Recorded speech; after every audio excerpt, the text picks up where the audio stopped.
प्याज की काश्तकारों के नाम सावी का अहम पैगाम। प्याज की काश्त के लिए सिफारिशात। प्याज की नर्सरी 15 अक्टूबर तक 15 नवंबर तक काश्त करें। प्याज की काश्त के लिए मंजूर शुदा इकसाम जिनमें फुलकारा और डार्क रेड शामिल है का इंतखाब करें। 1 एकड़ रकबे पर प्याज की काश्त के लिए 2 या 3 किलोग्राम बीज और 4 से 5 मरले ज़मीन दरकार होती है।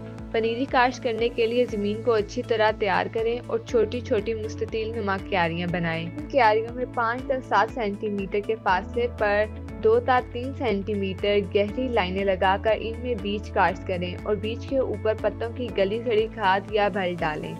मौसम खज़ां में पनीरी की काश्त के बाल सरकंदा या पराली वगैरह से ढांप दिया जाए और फव्वारे से इस तरह आपाशी की जाए कि पानी क्यारियों में खड़ा भी ना हो और नमी भी बरकरार रहे। पनीरी के करीब अगर कीड़े मकोड़ों के घर हो तो इनका फौरन सदबाब किया जाए। पनीरी के उगाव के बाद शाम के वक्त सरकंडा वगैरह हटा दिया जाए। साफ सुथरा और सेहतमंद फसल के लिए जड़ी बूटियों के तदारुक पर खुसूसी तवज्जो दें। मुंतकिली से कुछ दिन पहले पानी रोक दिया जाए ताकि नर्सरी सख्त जान हो जाए। मज़ीद मालूमात और रहनुमाई के लिए अभी नंबर पर राब्ता करें। काश्तकारी अमूर को बेहतर बनाने के लिए सावी ऐप को प्ले स्टोर से डाउनलोड करें।